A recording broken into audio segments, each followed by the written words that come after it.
Los peligros que encierra la frase crimen migrante. ¿Por qué se convierte en uno de los puntos más críticos del discurso del expresidente Donald Trump en esta campaña electoral? Horas críticas para miles de personas. En California, una fuerte tormenta invernal amenaza con ser la peor de la temporada. Y en Texas, se espera que este fin de semana un peligroso incendio siga creciendo fuera de control. Los pacientes del COVID-19 ya no tendrán que aislarse. Autoridades sanitarias cambian las recomendaciones, pero piden no bajar la guardia. En manos de la justicia por varios años, sentencian al hombre que disparó mortalmente a una joven quien por error entró con su auto a la parte delantera de su casa. Desesperados esfuerzos por salvar a una mujer. Perdió el control de su camión a causa de un choque y su vida corre peligro. México cada vez más cerca de tener a una mujer en la presidencia. Arrancaron las campañas electorales con eventos multitudinarios de Claudia Sheinbaum y de Xóchitl Gálvez. Así iniciamos cierre de edición.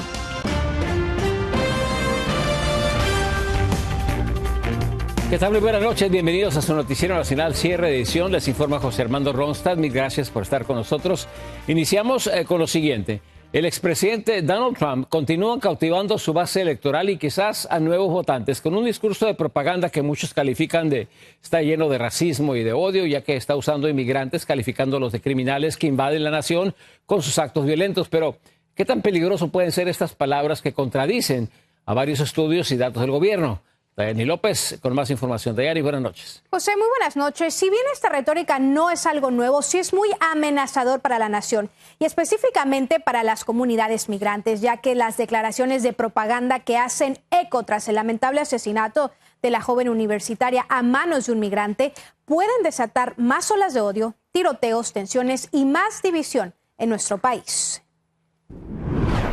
Now the United States is being overrun by the Biden migrant crime. It's a new form of vicious violation to our country. It's migrant crime. Crimen migratorio, un término bastante peligroso que Donald Trump agrega a su retórica antimigrante para sembrar miedo en nuestra nación y ganar votantes. Reproduce las mentiras, el pensamiento que es falso de que el inmigrante no es un gran beneficio para la sociedad. Ahora bien, esta retórica de usar el tema migratorio, la seguridad fronteriza o al migrante para las campañas electorales no es algo nuevo. Su uso data desde la creación de esta nación, pero el uso de un tono más agresivo comenzó a aumentar en los años 70 por los republicanos. Esto de acuerdo con la Universidad de Northwestern. Ingleses y anglosajones comenzaron desde el siglo XVI con la leyenda negra, que éramos diablos, que porque éramos mestizos, porque éramos de habla hispana, porque éramos católicos, etcétera, etcétera, que éramos esos los, digamos, para decirlo aquí entre gente decente, diablos. No obstante, Donald Trump es el primer presidente en la historia estadounidense en impulsar una retórica amenazante y tan negativa contra la comunidad inmigrante, específicamente contra indocumentados y los recientes flujos de personas en busca de asilo que hoy él tacha de cometer el gran número de crímenes a nivel nacional. These are the people that are coming into our country, and they're coming from jails, and they're coming from prisons, and they're coming from mental institutions. Tanto han hecho eco sus palabras electoreras que, de acuerdo a un reciente sondeo de Research Pew Center, 57% de estadounidenses cree que los migrantes generan más criminalidad, en comparación con un 37% que no lo cree así. Lo cierto es que existen decenas o quizás cientos de estudios que desmienten el discurso MAGA. De acuerdo con el Instituto Cato, basado en datos federales de Texas, las condenas por homicidio de indocumentados son 14% menos que un estadounidense. Asimismo, los indocumentados tienen una tasa de condenas penales 41% más bajas que una persona nacida aquí. Por su parte, un estudio de la Universidad de Stanford señala que los inmigrantes tienen 30% menos de probabilidades de ser encarcelados que las personas blancas nacidas en Estados Unidos. José, y otros datos federales señalan que en los últimos 150 años las tasas de delitos cometidos por inmigrantes una vez que llegan a este país han sido menores que las cometidas por anglosajones. Incluso estadísticas de la patrulla fronteriza dicen que más de 15,000 migrantes con antecedentes penales fueron arrestados y deportados en puertos de entrada en 2023, mientras que ese 2024 llevan alrededor de 6,000. Así que, ¿qué te puedo decir? Gracias, Dayanis. En otra información, este viernes, el expresidente Donald Trump tuvo un día ocupado con 2 de sus casos penales. El mandatario estuvo en una corte en la Florida en su caso de los documentos clasificados y también estuvo muy al tanto de la audiencia para descalificar a la fiscal de Georgia, Fani Willis. En Washington, D.C., Alfredo Miranda nos explica. Este viernes se realizaron 2 audiencias de suma importancia en casos relacionados con Donald Trump. Así llegó el expresidente a la corte en la Florida para escuchar los argumentos sobre los documentos clasificados encontrados en Mar-a-Lago. Sus abogados pidieron que el juicio se celebrara después de las elecciones de noviembre o de lo contrario en el mes de agosto. Por su parte, el fiscal Jack Smith pidió que sea en julio. Quizás sea una táctica por parte de ellos para evitar que, no importa lo que la Corte Suprema diga con respecto al caso de Washington, que ese caso no comience hasta después de las elecciones. En las afueras de la corte, seguidores de Trump le demostraban su apoyo. We're living, it's like in a communist country. I mean, they're doing that to the oppositions in Russia, in Cuba, and you know what? This is America. Contra manifestantes también expresaron su punto de vista. No one is above the law. Mr. Trump actually held top secret documents, and he kept them away from the National Archives, and it is time that he is held accountable for those actions.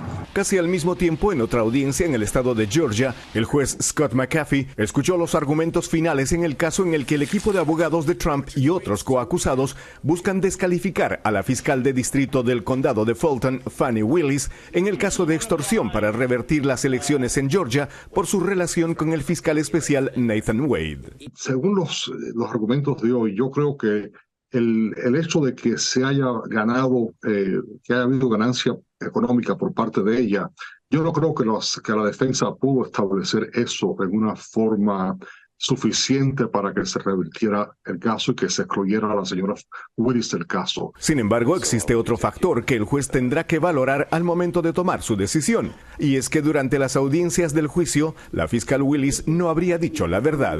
La señora Willis dijo de que no tenía una relación romántica con el señor Wade antes de haberlo nombrado como fiscal especial en este caso. Y hay alguna evidencia que dice lo contrario. Ninguno de los jueces tomó una decisión. En la Florida, la jueza Eileen Cannon no dio ninguna señal de cuándo comenzaría el juicio. Por su parte, el juez Scott McAfee dijo que tomaría 2 semanas para emitir el fallo. Desde Washington, Alfredo Miranda, Noticias Estrella TV. Un fallo de una corte de apelaciones podría llevar a revisar un centenar de condenas por el asalto al Capitolio. Esto es lo que sabemos. A raíz de la sentencia de Larry Brock, un oficial retirado de la Fuerza Aérea que fue revisada por la Corte y la cual podría ser reducida.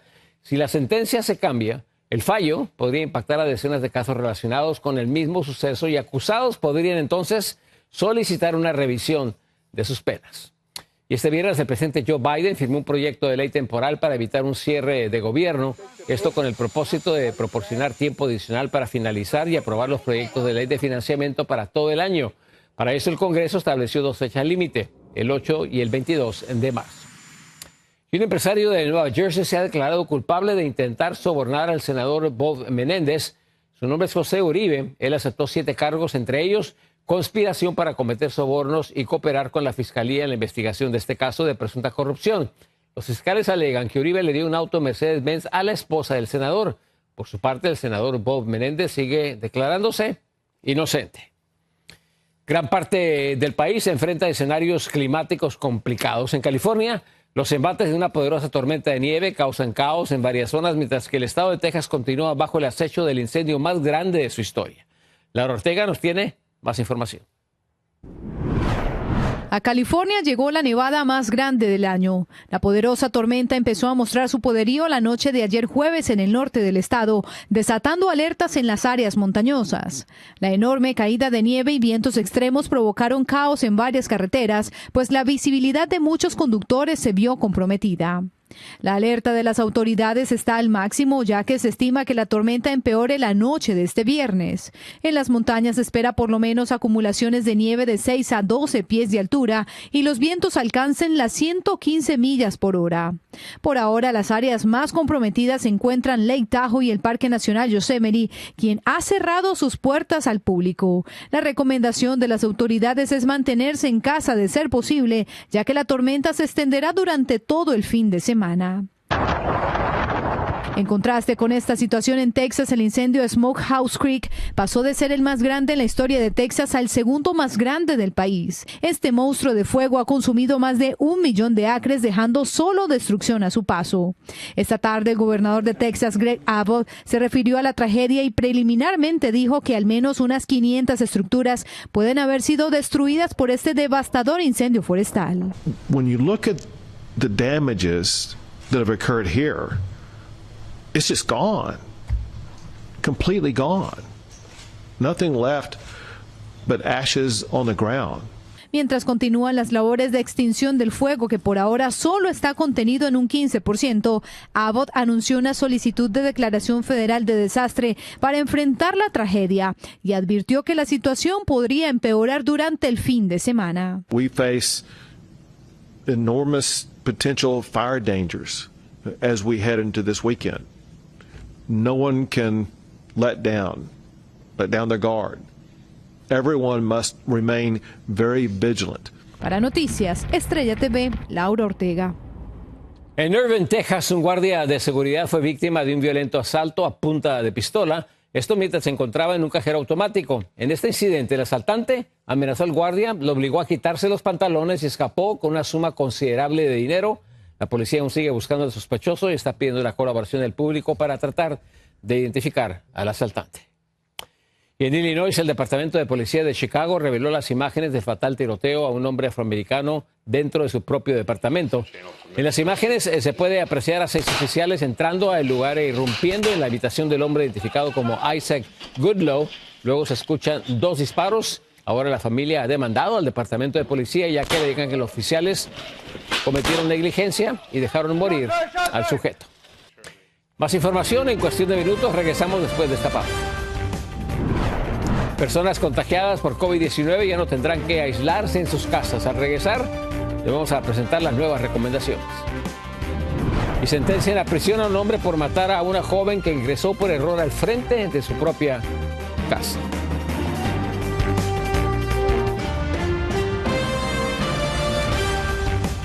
En temas de salud, los Centros para el Control y Prevención de Enfermedades indicaron que ya no es necesario el requisito de aislamiento para quien dé positivo por COVID-19. ¿Pero por qué se produce este cambio? Anthony Belchi, desde Miami, nos explica. A partir de ahora ya no será necesario aislarse durante 5 días después de dar positivo de coronavirus. Los CDC han eliminado las pautas de aislamiento. La primera actualización desde 2021 es la misma recomendación que se da para otras enfermedades respiratorias.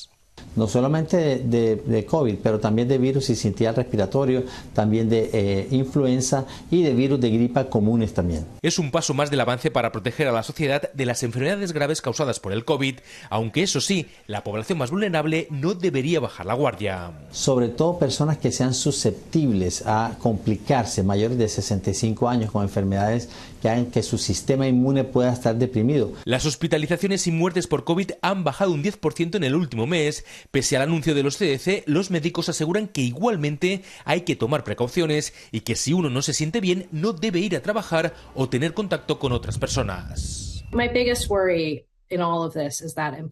Mi mayor preocupación es que los empleadores tomen esta guía para exigir a los empleados que regresen a trabajar justo después de haber descubierto que están infectados.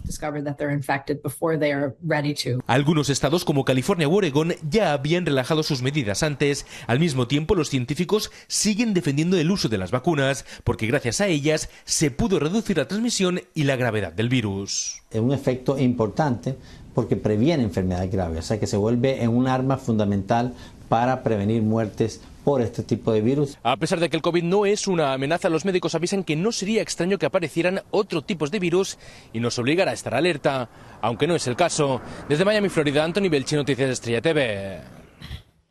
2 importantes cadenas de farmacias van a comenzar a vender la píldora abortiva mifepristona, esto dentro de un mes. Walgreens y CVS venderán la pastilla que interrumpe el embarazo en etapa temprana, primero en algunos estados como Nueva York, Massachusetts, California y Illinois. Luego se va a expandir gradualmente a otros estados donde sea legal. Y la Administración de Alimentos y Medicamentos va a permitir a los fabricantes de yogur afirmar que el consumo regular puede reducir el riesgo de diabetes tipo 2. Esto basado en una investigación científica. Sin embargo, La FDA alentó a los investigadores a considerar cuidadosamente si esa declaración debe considerarse en yogurts con alto contenido de azúcar agregada. Y escuche esto, aumenta la población de personas obesas en el mundo. Un estudio de la Organización Mundial de Salud reveló que más de 1.000 millones de personas están por encima de su peso ideal. Incluso la población de obesos en la mayoría de las naciones supera a las de bajo peso. Los datos también revelan que el aumento prevalece entre niños y adolescentes con tasas que se han cuadruplicado desde 1990. En Nueva York, un hombre fue sentenciado a 25 años de prisión y hasta cadena perpetua después de haber disparado y matado a una joven que ingresó por error al camino que conducía a la casa del sujeto. Ángela González nos tiene más detalles. Kaylin Gillis, de 20 años, se perdió en su camioneta junto a sus amigos que viajaban en otro auto y una motocicleta en estas calles de la localidad de Hebron, en el estado de Nueva York. No tenían recepción en sus teléfonos. Haber estacionado en la entrada de automóviles de la casa de Kevin Monaghan le costó la vida. Este viernes el juez del caso lo condenó a 25 años en prisión a cadena perpetua por asesinato en segundo grado. Asesinaste a Kaylin Gillis, disparaste a un auto lleno de gente y no te importó lo que pasaría y mentiste repetidamente al respecto. Mereces pasar el máximo tiempo en prisión permitido por nuestra ley. Y no tomé esta decisión porque es fácil, lo hago porque es lo merecido, es lo justo. Los hechos ocurrieron el 15 de abril y la fiesta a la que buscaban asistir terminó en tragedia. El fiscal dijo que Monaghan fue implacable con sus acciones y que estaba motivado por una ira irracional hacia los intrusos. Monaghan dijo que el arma se disparó por accidente y pensó que su casa estaba asediada por intrusos. No vengo aquí a pedirles piedad. Les pido que rechacen la venganza, que hagan lo que es justo. Cada uno tiene una opinión sobre esto. Nueva York no adopta la política de Stand Your Ground, sin embargo tiene una parecida conocida como la doctrina del castillo que permite a los propietarios defenderse de intrusos. Sin embargo, no aplicó para este caso. Desde Nueva York, Ángela González, Noticias Estrella TV. Continuamos en la Gran Manzana, donde el alcalde de Nueva York, Eric Adams, respaldó a su asesora y recaudadora de fondos, Winnie Greco, cuyas propiedades fueron allanadas por el FBI. Adams restó importancia a las investigaciones federales que involucran a personas vinculadas a su administración. Durante una conferencia de prensa, el alcalde dijo que su administración está cooperando con los investigadores. Y un paramédico de Colorado fue sentenciado a 5 años de prisión por la muerte de Elijah McClain en el 2019. McClain, un hombre afroamericano, recibió una dosis letal de ketamina después de un altercado con la policía. La investigación reveló que McClain fue sedado con ketamina sin justificación alguna. Días después perdió la vida. El paramédico y otro empleado de emergencias han sido acusados de negligencia criminal. Y las 2 personas acusadas de esparcir polvo rosa sobre la vitrina de la Constitución de Estados Unidos en los archivos nacionales hace unos días recibieron cargos por destrucción de propiedad gubernamental, a lo que ambos se han declarado inocentes. Este acto forma parte de una tendencia de vandalismo en protestas climáticas. Aunque la Constitución no resultó dañada, la limpieza costó más de $50,000. En Rusia, miles de personas desafiaron al presidente Vladimir Putin y se congregaron para darle un último adiós al líder opositor Alexei Navalny. ¿Cómo transcurrió la emotiva ceremonia? Abel Álvarez nos explica. Bajo una fuerte presencia policial, miles de personas despidieron este viernes al líder de la oposición rusa Alexei Navalny con un funeral en Moscú, luego de 2 semanas de su inexplicable muerte en un centro de reclusión. Multitudes de seguidores abarrotaron el exterior de la iglesia ortodoxa y el cementerio, donde corearon consignas a favor de Navalny y contra el presidente Vladimir Putin y la guerra en Ucrania. А представьте, сколько этих людей, которые побоялись сегодня прийти, сколько людей дома сидят и плачут, смотрят в онлайн-трансляции и думают о том, как дальше. Нас очень много, нас миллионы, а значит, мы победим. A pesar del enorme operativo de las autoridades, no se reportaron arrestos.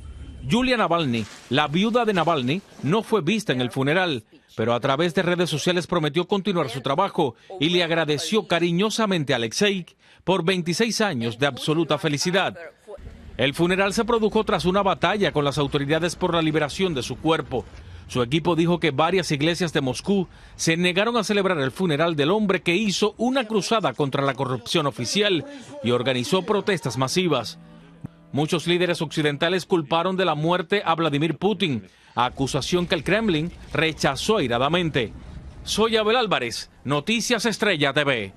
Por cierto, la Casa Blanca exigió nuevamente al gobierno de Israel investigar la masacre de civiles en el convoy de ayuda en Gaza. El portavoz del Consejo de Seguridad Nacional, John Kirby, destacó la importancia de esta investigación para prevenir futuras tragedias y señaló que Israel ha sido previamente transparente en investigaciones similares. Kirby no proporcionó un plazo específico para complementar y terminar con esta investigación. Y el presidente Joe Biden dio luz verde al lanzamiento aéreo de ayuda y suministros humanitarios a Gaza.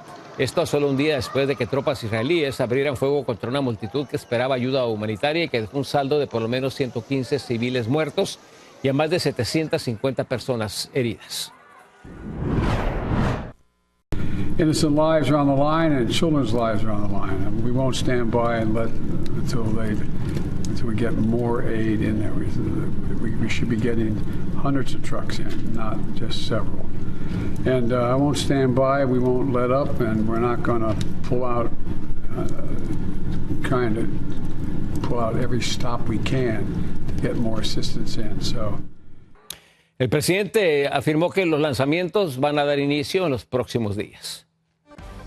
Al regresar en la segunda media hora de su noticiero nacional cierre de edición, vamos a hablar en frente a frente con el analista político Víctor Alarcón sobre el arranque de las campañas electorales a la presidencia en la República Mexicana. ¿Cómo es que llegan las dos principales candidatas, Claudia Sheinbaum y Xochitl Gálvez? Esto y mucho más en cuestión de minutos. Además, autoridades colombianas interceptan 2 embarcaciones con más de 150 migrantes rumbo al tapón del Darién. Y socorristas arriesgan todo para salvar a una mujer que literalmente quedó colgando en un puente. Y un joven genio salvadoreño resalta con su talento en la tecnología. Su historia al regresar.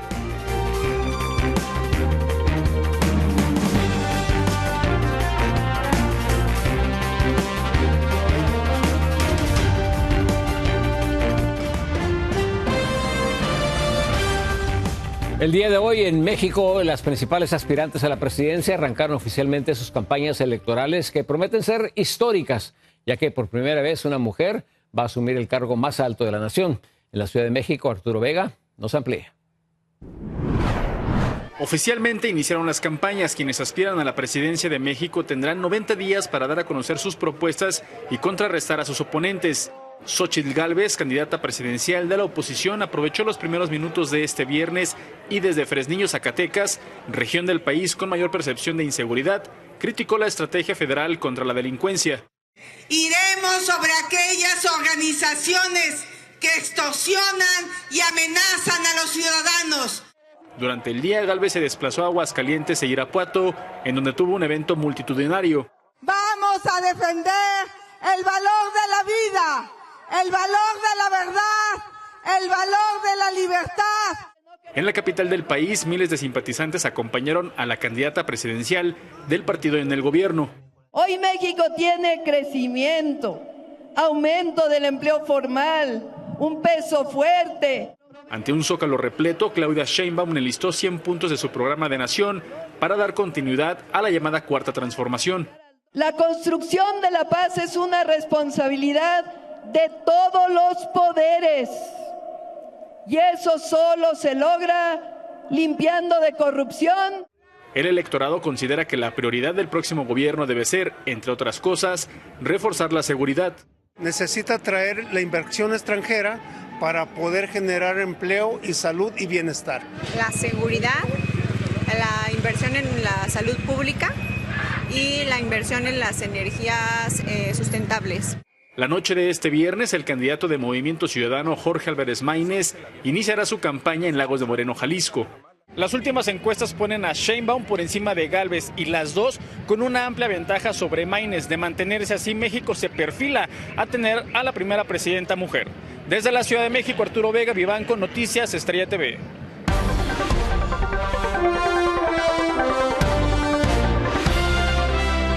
Para hablar más sobre este tema, en Frente a Frente nos acompaña el analista político Víctor Alarcón. Víctor, muy buenas noches, gracias por estar con nosotros. Gracias por la invitación. 98 millones de mexicanos creo que son los que califican para poder decidir quién va a ser el siguiente presidente o presidenta de la República Mexicana, pero en realidad estamos hablando de dos nada más, las mujeres, ¿cierto? Es correcto, sí, las encuestas van marcando una notoria preferencia hacia tanto Claudia Sheinbaum como a Xóchitl Gálvez, con algunas variaciones en este marco de diferencia, pero es muy clara la inclinación del electorado hacia estas dos opciones. Sheinbaum habla de una transformación con humanismo mexicano, mientras que aparentemente Xóchitl va a basar su campaña en una campaña de miedo, de infundir el miedo que corren los mexicanos. ¿Usted lo ve así? No tan exactamente. Yo creo que es muy clara la intención de la doctora Sheinbaum de marcar esta línea de continuidad. Eso sí es evidente, es decir, continuar con el proyecto que hereda del presidente López Obrador, y eso quizá, ese mimetismo, pues quizá no le está dando esa flexibilidad para mostrarse ella como le gustaría o como incluso la vimos cuando estuvo en el primer año como jefa de gobierno, donde tenía opiniones mucho más independientes e incluso críticas al propio presidente, incluso cuando empezó a darse el manejo de la pandemia, por ejemplo, en México, ¿no? Entonces, eso fue cambiando y ahora vemos a una candidata muy replegada, muy, digamos, en una zona de confort, que ciertamente le dan las encuestas y que también, pues, el fuerte elemento que le proporciona el discurso del presidente hasta ahora, pues ha sido un manto, digamos, de protección que ha permitido que su campaña así esté construida. En el caso de Xóchitl Gálvez, yo creo que, pues, evidente, la candidata de la oposición está recogiendo mucha de la insatisfacción de las clases medias, esas clases medias que el presidente incluso reconoce que en la Ciudad de México lo han abandonado, diciendo que hay una derechización, cuando en realidad pues, hay una posición crítica sobre los resultados dispares de su gestión, es decir, como usted lo pone, como se ponía en el reportaje, resultados bajos en salud, resultados bajos en seguridad, resultados bajos en la condición de calidad y de interacción incluso con la relación con los Estados Unidos, en donde el propio presidente incluso ha dicho que no está dispuesto a ir a la cumbre próxima entre Estados Unidos, Canadá y México si siguen persistiendo los ataques mediáticos hacia su persona con respecto a sus presuntas vinculaciones con el narcotráfico. Pero Claudia Sheinbaum sí señaló hoy que su gobierno va a ser un gobierno de cooperación con Estados Unidos. Pero de las 100 propuestas que hizo el día de hoy en el Zócalo, ¿hay alguna que le llama a usted la atención? Bueno, pues esencialmente son las mismas 100 propuestas que el presidente López Obrador presentó con mayor matiz o menor matiz.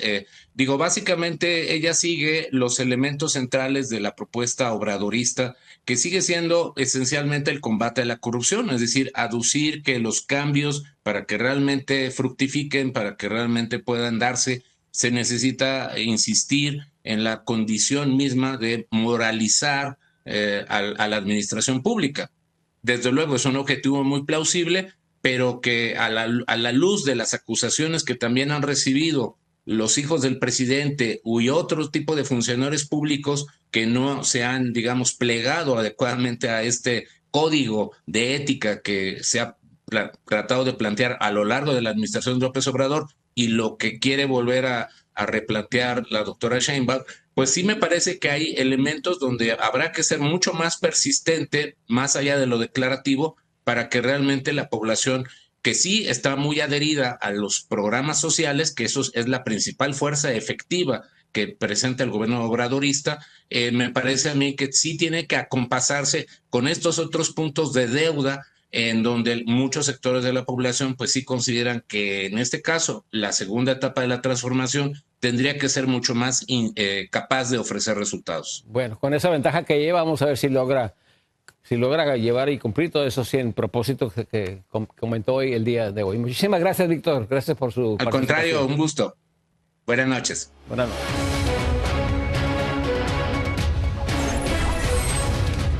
Número 5 en nuestro diario Conteo Latinoamericano. En Colombia, las autoridades dan un duro golpe al tráfico de personas con la captura de 2 sospechosos que intentaban sacar del país a decenas de migrantes. Vamos a Bogotá y está Carolina Gómez con más información. Colombia continúa en la lucha contra el tráfico de personas. Esta vez logró descubrir y procesar a 2 hombres en el momento exacto en el que pretendían sacar 151 migrantes por el Golfo de Urabá en 2 lanchas sin las medidas y condiciones mínimas de seguridad. En las verificaciones se constató que las motonaves transportaban de manera ilegal y en precarias condiciones de seguridad a 151 migrantes, 73 en una lancha y 78 en la otra. La información obtenida por la Fiscalía fue reportada inmediatamente a unidades de la Armada Nacional e interceptaron las embarcaciones a 2.5 millas náuticas de Necoclí, Antioquia, de donde habían zarpado. En ese sentido, fueron capturados en situación de flagrancia los 2 pilotos identificados como Crescencio Valencia Mosquera y Luis Alfredo Ruiz Muñoz. Las investigaciones indican que habrían exigido a cada tripulante entre $140 y $300 por el traslado a Acandí, Chocó. El juez de control de garantías les imputó el delito de tráfico de migrantes a los 2 pilotos, pero no aceptaron los cargos. Aún así, mientras transcurre el juicio, tendrán casa por cárcel. Tan solo el año pasado hubo 300 capturas por tráfico de migrantes, pero en el caso de Necoclí es una paradoja porque apenas se conoció de la captura de estos 2 lancheros, las empresas marítimas de transporte dejaron de emitir tiquetes y ahora hay una crisis humanitaria por la cantidad de migrantes allí varados. En Bogotá, Colombia, Carolina Gómez para Noticias Estrella TV. Una breve pausa, más información, sigan con nosotros.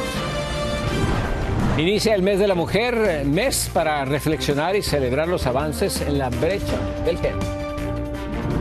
Socorristas intentan salvar a una mujer atrapada en un camión que cuelga de un puente. Este 1 de marzo inicia el mes de la mujer, es un mes dedicado a celebrar y reflexionar sobre las contribuciones de las mujeres a la sociedad y todo lo que se ha fomentado para cerrar la brecha de género. Melissa Henao tiene el siguiente reportaje.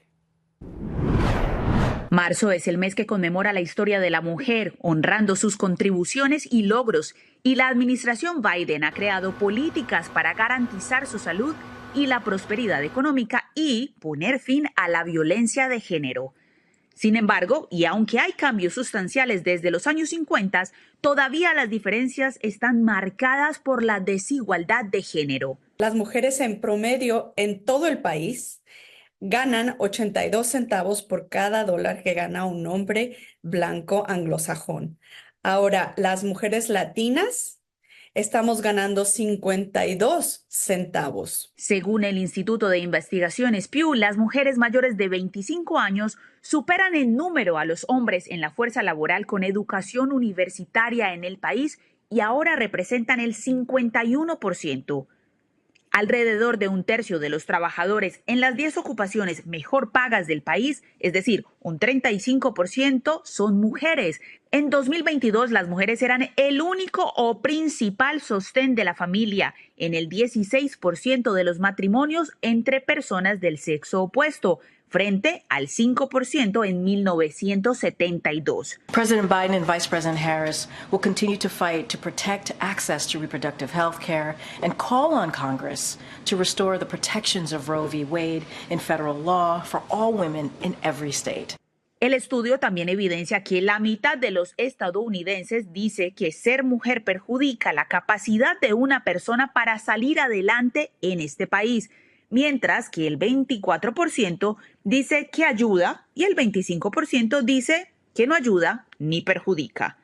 El 8 de marzo se celebra el Día Internacional de la Mujer, reconocido por varias naciones alrededor del mundo y el punto focal del movimiento para los derechos de la mujer. Melissa Henao, Noticias Estrella TV.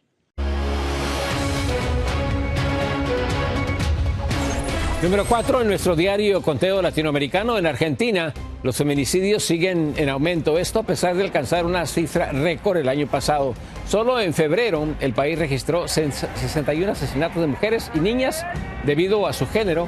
Estas cifras preocupan aún más después de que el presidente Javier Milei haya desmantelado el Ministerio de la Mujer como una campaña de reducción de costos. A continuación le presentamos las noticias y las imágenes más impactantes del día con Laura Ortega. Hola José Armando, muy buenas noches. Vamos con las noticias que están dando de qué hablar. En Lima, Perú, hay 5 heridos luego de que un camión cargado de ladrillos perdiera el control. En los videos de las cámaras de seguridad se observa cómo el camión choca contra un auto y luego continúa a toda velocidad en el sentido contrario del tráfico. Los heridos fueron llevados de urgencia al hospital. Y desde Kentucky nos llegan estas imágenes de este espectacular rescate de una conductora de un camión que quedó colgando desde un puente en el área de Louisville.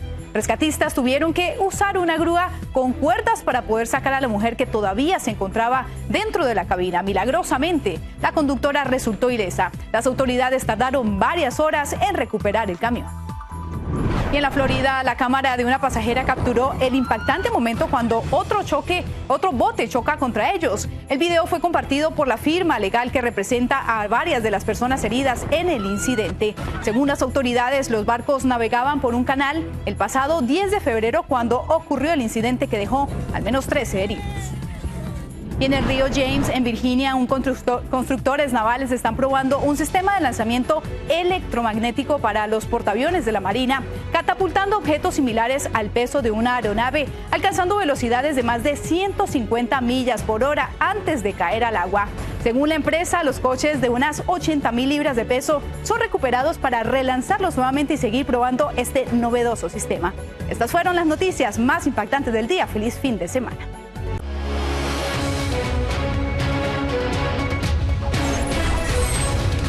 Número 3 en nuestro diario Conteo Latinoamericano. Se dispara el precio de la gasolina en Cuba.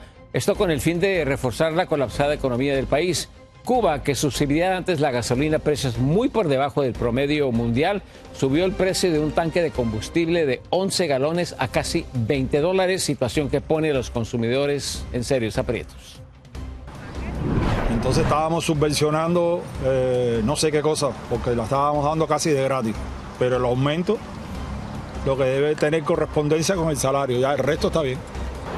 El salario estatal mensual promedio en la isla es de aproximadamente $16. Regresamos con más información, más noticias. Sigan con nosotros. Con solo 14 años, un joven salvadoreño ha sorprendido con su talento para la tecnología. El temporal de lluvia no da tregua en el Perú, esta vez causa inundaciones repentinas al norte del país. Regresamos con esto y mucho más. En El Salvador surge lo que muchos consideran un nuevo genio. Se trata de un adolescente que ha convertido la tecnología en su más fuerte herramienta y sorprendiendo a sus maestros con la creación de un videojuego. Walter Peñate nos tiene el siguiente reportaje. Luis es un estudiante de 9º grado del Colegio Ricaldone, considerado un genio, ya que a sus escasos 14 años ha creado un videojuego al que ha llamado Fireboy. Él nos explica el porqué de su obra. En Fireboy me basé en todos los jóvenes, porque los jóvenes son perseverantes y también luchan por cumplir su objetivo como Fireboy, que se embarca en todos los niveles, saltando distintos obstáculos, etc. También le puse el poder del fuego porque también el fuego se extiende igual que los jóvenes. Luis tardó 3 años en crear el videojuego, que tiene 14 niveles, 2 niveles secretos, y si alguien lo culmina, tendrá su recompensa como un triunfador.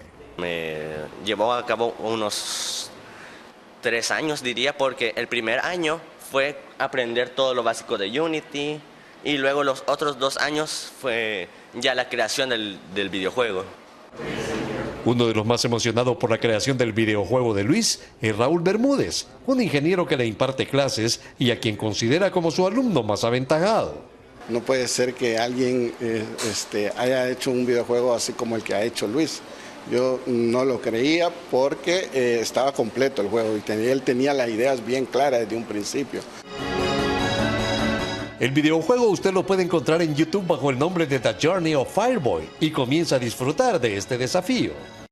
Tras haber creado su primer videojuego, este talentoso joven se encuentra ya desarrollando su segundo proyecto, el cual espera que lo convierta en un exitoso personaje del mundo de la tecnología.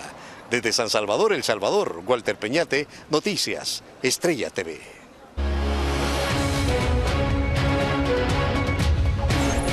Número 2 en nuestro diario Conteo Latinoamericano. Las fuertes lluvias no dejan de causar estragos en el Perú. Esta vez al norte del país, en la ciudad de Piura. El temporal provocó inundaciones repentinas luego de que arroyos se desbordaran y convirtieran las calles en ríos, además de dejar a comunidades aisladas y cultivos destruidos. Las autoridades informan que por lo menos 50 familias perdieron sus hogares a causa de estas inundaciones. Regresamos con más información. Los invitamos a que sigan con cierre de edición.